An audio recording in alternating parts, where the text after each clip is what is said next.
You ever have a moment where your whole life splits in two? Like, there's the before you, and then there's the after, and you can never go back, no matter how much you want to? I had that moment at exactly 2:17 p.m. on a Tuesday, standing in my mother's living room, holding a letter that wasn't meant for me. My hands were shaking so bad I almost dropped it. The words on the page? They didn't just change how I saw my family, they changed how I saw myself. And the worst part? I realized I'd been living someone else's story for 44 years. If you've ever felt like your family's hiding something, like there's a locked room in your own house and you're the only one without a key, hit that subscribe button, leave a comment, share your story. Because what I'm about to tell you, it's not just about secrets. It's about what happens when the truth finally claws its way out. Let me back up. My name's Mark.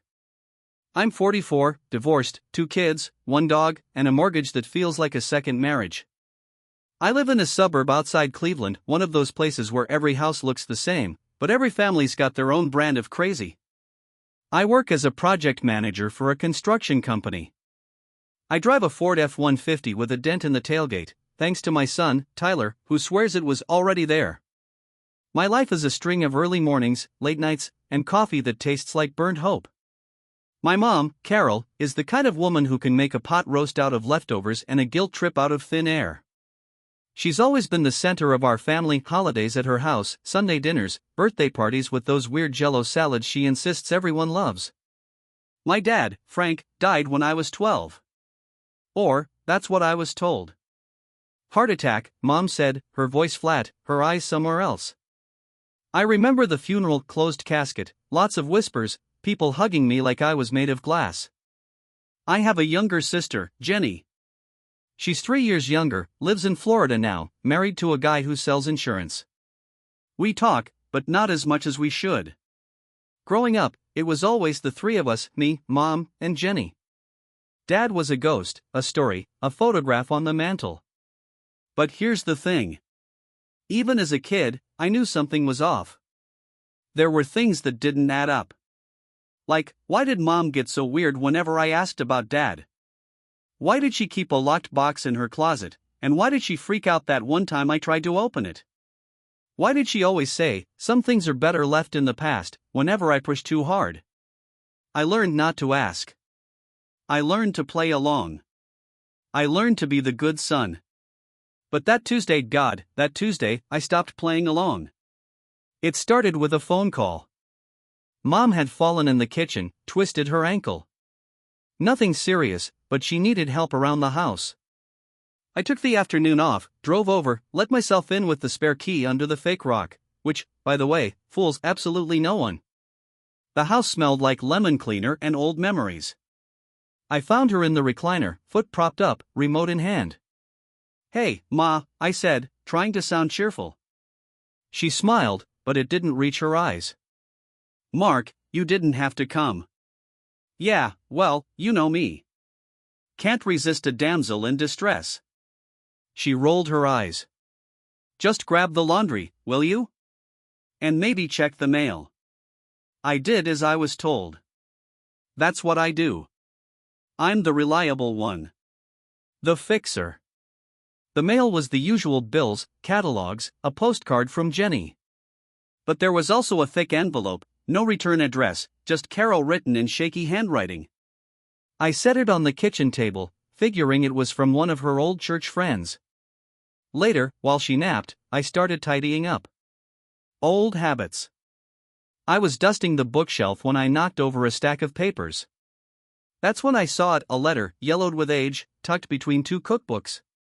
My name on the front, in handwriting I didn't recognize. I should have put it back. I should have respected her privacy. But something in me, call it curiosity, call it desperation, made me open it. The first line hit me like a punch to the gut. Mark, if you're reading this, it means the truth finally found you. I read the whole thing, twice. My hands were shaking so bad I could barely hold the paper. The letter was from my father. My real father. Not Frank. A man named David. He wrote about how he and my mom had fallen in love, how things got complicated, how she married Frank to keep up appearances. He wrote about how he'd tried to stay in my life, but Mom wouldn't let him. He wrote about how he'd sent money, letters, gifts, all of it returned, unopened. He wrote, "I hope one day you'll understand. I never stopped loving you." I sat there, staring at the words, my heart pounding so loud I thought Mom would hear it from the next room.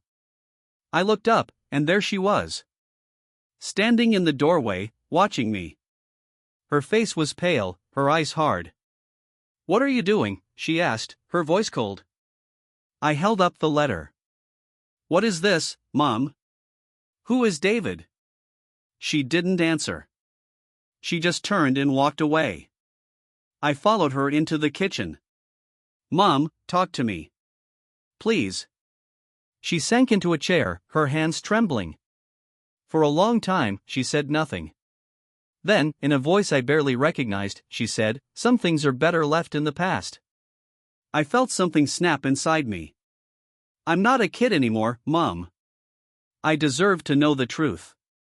She looked at me, and for the first time in my life, I saw fear in her eyes. "Your father, Frank, he raised you. He loved you. That's all that matters."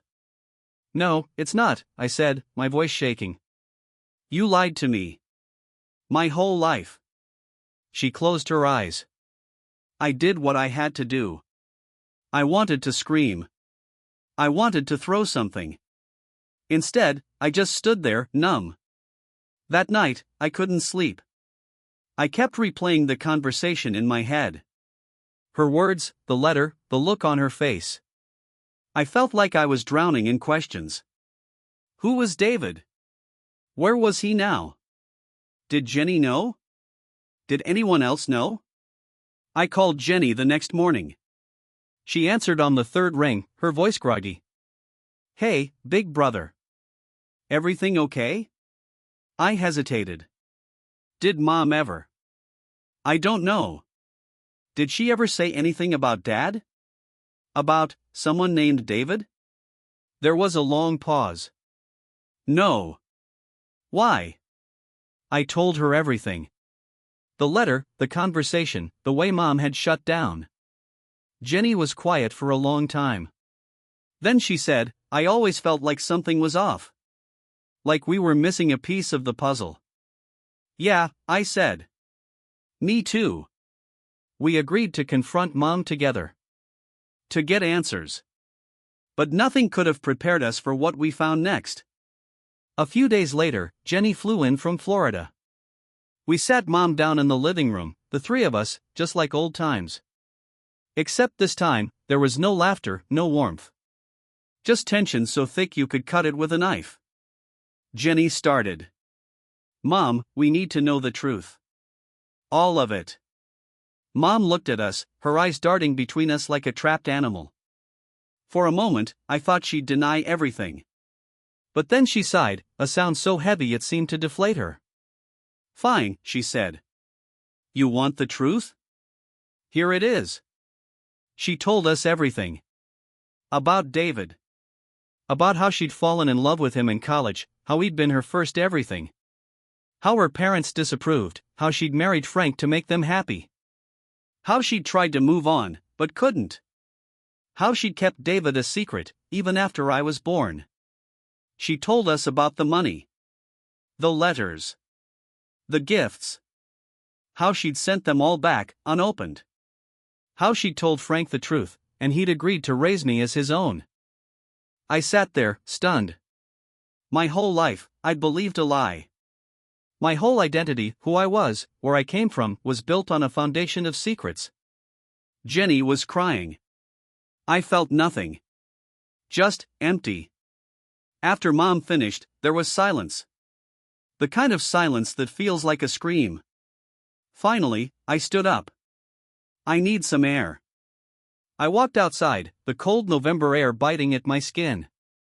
I felt like I was floating, untethered. Like I didn't belong anywhere. I thought about my own kids.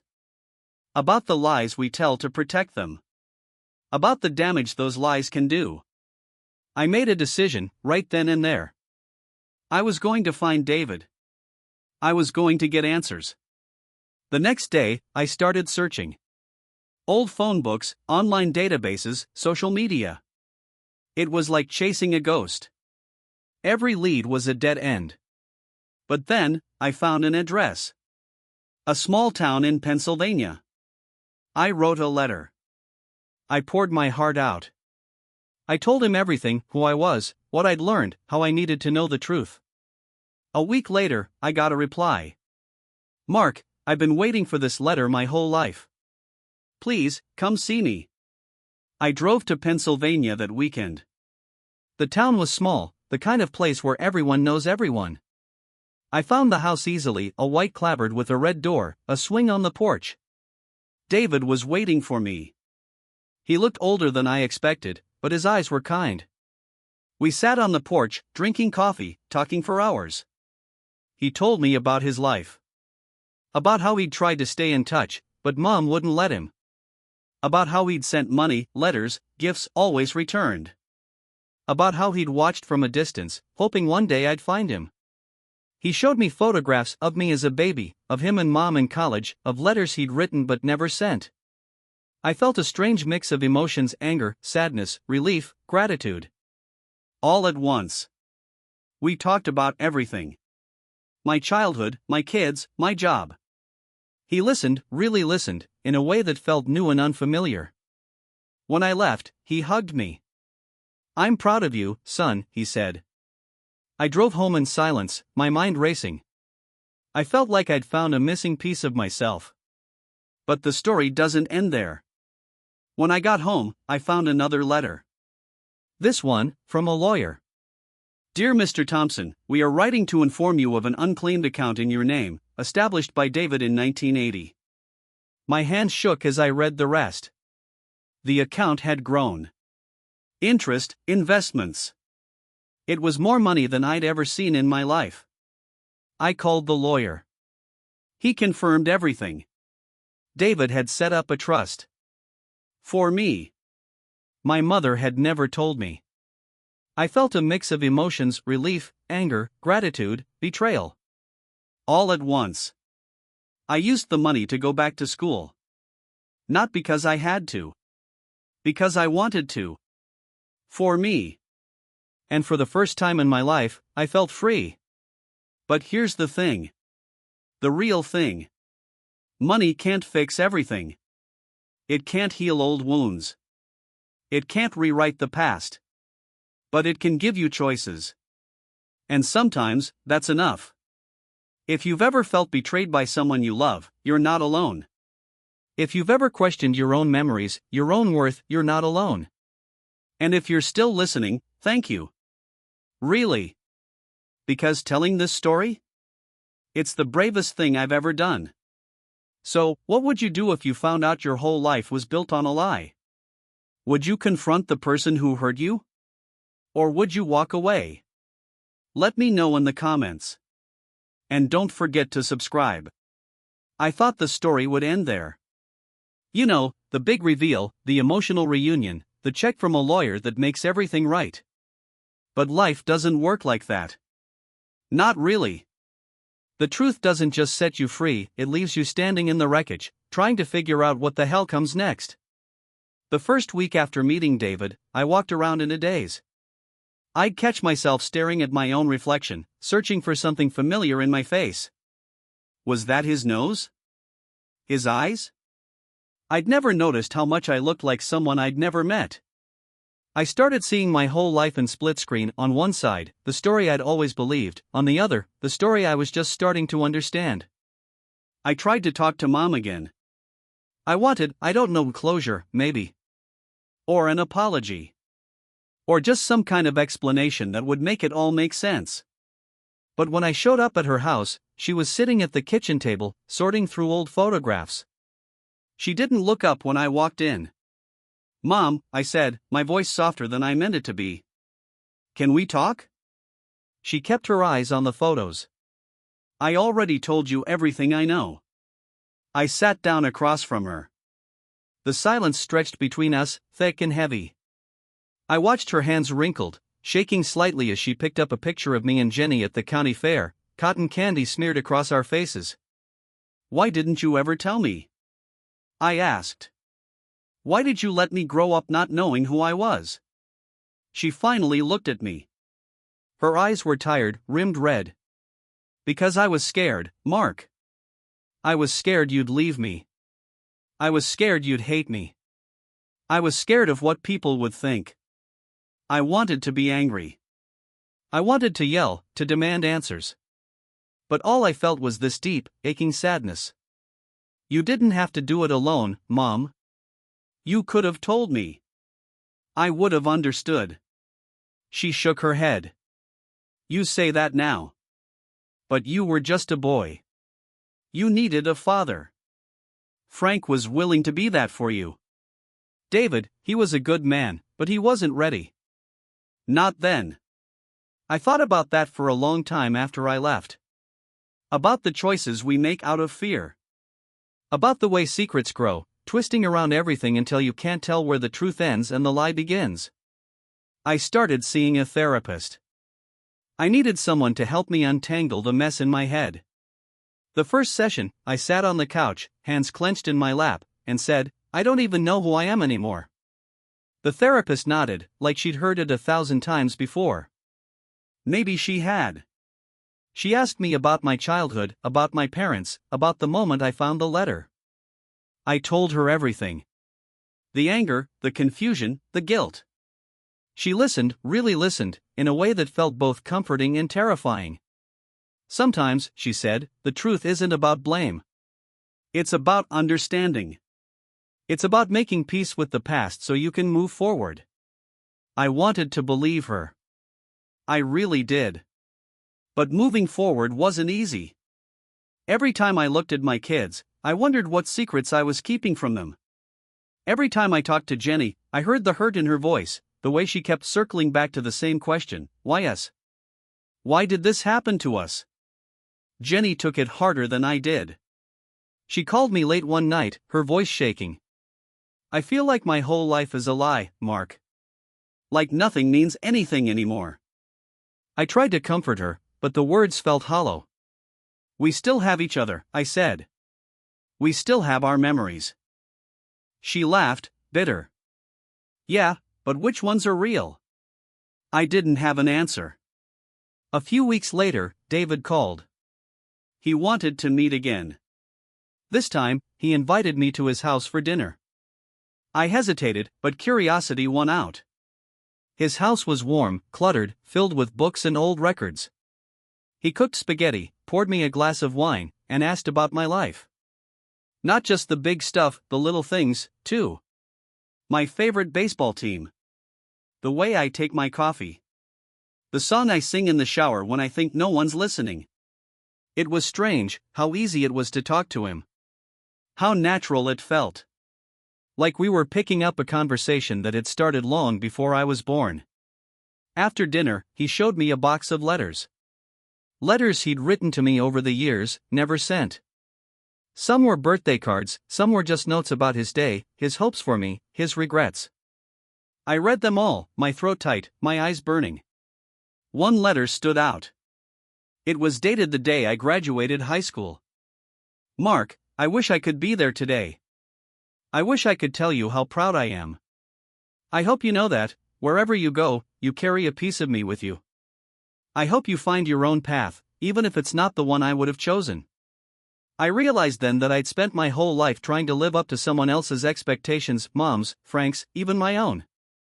But I'd never stopped to ask what I wanted. On the drive home, I made a decision. I was going to stop running from the past. I was going to start living for myself. But the universe wasn't done with me yet. A month later, I got a call from Mom's neighbor. Mark, you need to come. Your mother's not well. I rushed over, heart pounding. She was sitting in her chair, pale and weak, her breathing shallow. The hospital said it was pneumonia, but I knew it was more than that. It was the weight of years, the burden of secrets finally catching up to her. I sat by her bed, holding her hand. She looked at me, her eyes clear for the first time in years. I'm sorry, Mark, she whispered. I'm so sorry. I squeezed her hand. I know, Mom. I know. She closed her eyes, a single tear sliding down her cheek. In that moment, I forgave her. Not because she deserved it, but because I needed to let go. I needed to be free. After she passed, Jenny and I went through her things. We found more letters, more photographs, more pieces of the puzzle. We found a diary, filled with her hopes and fears, her regrets and dreams. We read it together, laughing and crying, finally seeing her not just as our mother, but as a woman who'd done the best she could with what she had. The funeral was small. Just family, a few close friends. David came, standing quietly in the back. Afterward, he hugged me, his eyes shining. She loved you, Mark. In her own way. I know, I said. I know. Life moved on, as it always does. I went back to work, back to the routine. But something had shifted inside me. I was different now. Stronger, maybe. Or just more honest. I started spending more time with my kids. I told them stories about my childhood, the real ones, not the sanitized versions. I wanted them to know the truth, even the messy parts. Especially the messy parts. One night, my son Tyler asked, "Dad, are you happy?" I thought about it for a long time before answering. I'm getting there, buddy. I'm getting there. Jenny and I grew closer. We talked more, shared more. We started a tradition every year. On Mom's birthday, we'd get together, cook her favorite meal, and tell stories. Some were funny, some were sad, all of them true. David became a part of my life.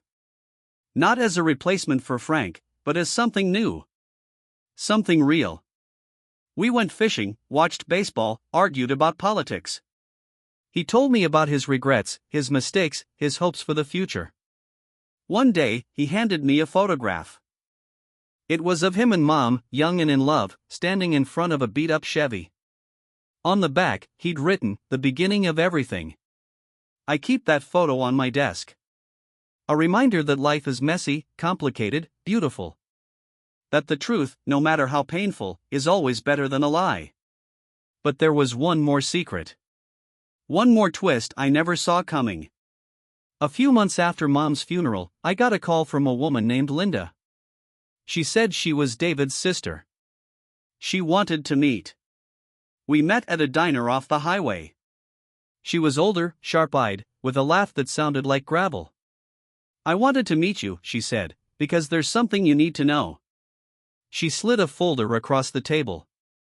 Inside were legal documents, letters, photographs. Evidence that David had tried, for years, to get custody of me. That he'd fought for me, even when Mom pushed him away. That he'd never given up. I sat there, stunned. All those years, I'd believed I wasn't wanted. That I was a mistake. But the truth was, I was loved. Fiercely, stubbornly, against all odds. Linda reached across the table, squeezed my hand. "Your family, Mark. You always have been." I drove home in silence, the weight of it all settling over me. I thought about Mom, about David, about the choices they'd made. I thought about my own kids, about the legacy I wanted to leave. That night, I sat down and wrote a letter to my children. I told them everything, the good, the bad, the ugly. I told them about love, about forgiveness, about the power of truth. I don't know what the future holds. I don't know if the wounds will ever fully heal. But I do know this: I'm not defined by the secrets of my past. I'm defined by the choices I make now. If you're still listening, thank you. Thank you for letting me share my story. If you've ever felt lost, betrayed, or alone, know that you're not. We're all just trying to find our way, one truth at a time. So, what would you do if you found out your whole life was built on a lie?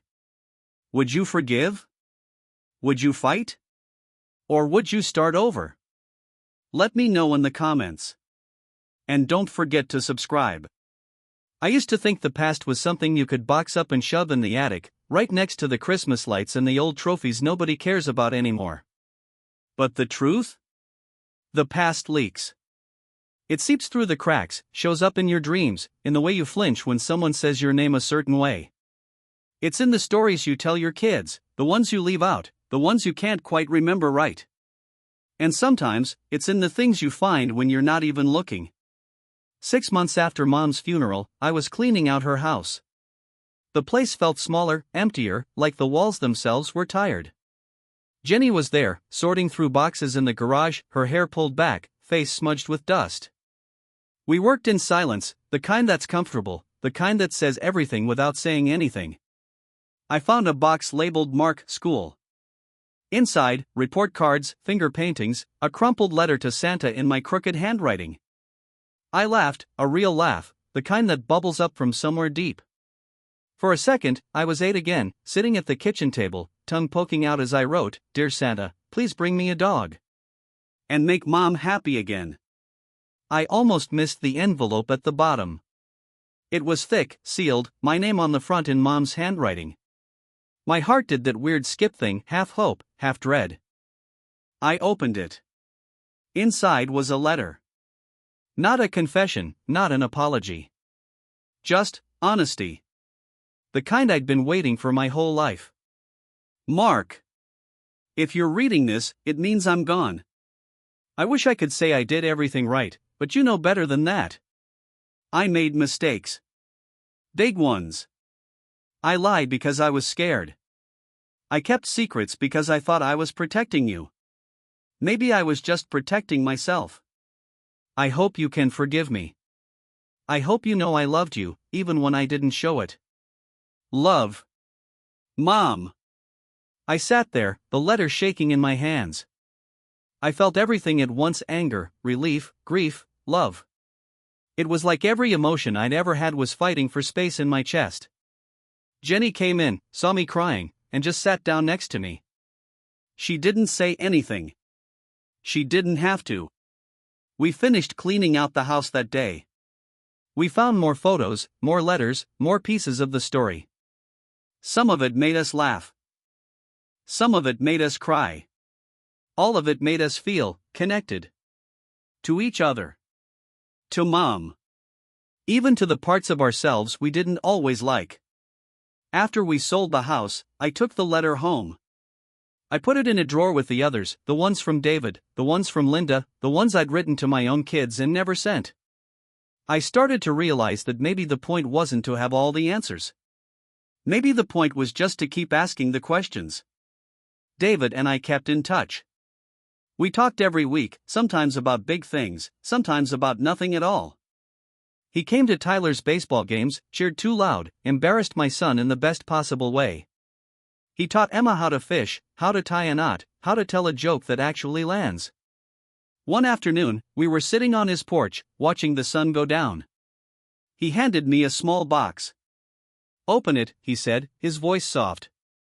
Inside was a watch. Old, scratched, the kind you wind by hand. "It was my father's," he said. "He gave it to me when I turned 18. I want you to have it." I turned it over in my hands, feeling the weight of it. Not just the metal, but the years, the history, the love that had survived so much loss.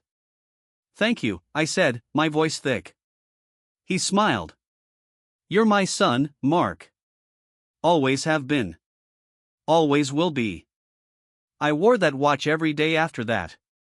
Not because I needed to know the time, but because I needed to remember where I came from. Who I was. Who I could still become. Jenny started therapy, too. She called me one night, her voice lighter than I'd heard in years. "I'm learning to let go," she said. "Not of Mom, not of the past. Just of the idea that I have to have it all figured out." I told her I was proud of her. I meant it. We started new traditions. Thanksgiving at my house, Christmas at hers. We invited David, Linda, even some of Mom's old friends. It was messy, loud, imperfect. But it was real. One night, after everyone had gone home, I sat on the porch, the air cold and sharp. I thought about everything that had happened, the secrets, the lies, the pain, the forgiveness. I thought about the way life keeps moving, even when you're not ready. I realized I wasn't angry anymore. Not at Mom, not at David, not even at myself. I was grateful.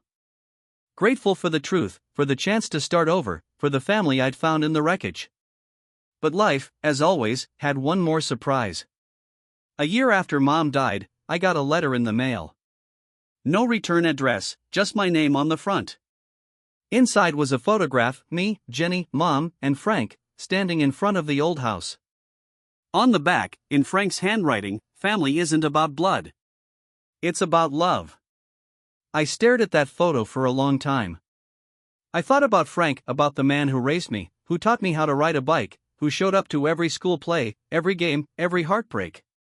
He wasn't my biological father. But he was my dad. In every way that mattered. I realized then that family isn't just the people who share your DNA. It's the people who show up. The people who stay. The people who love you, even when you're hard to love. I put the photo on the mantle, right next to the one of David and me fishing. 2 fathers. 2 stories. Both true. I started writing again. Not just letters, but stories. About my life, my family, the things I'd learned and the things I was still figuring out. I wrote for myself, for my kids, for anyone who'd ever felt lost or alone.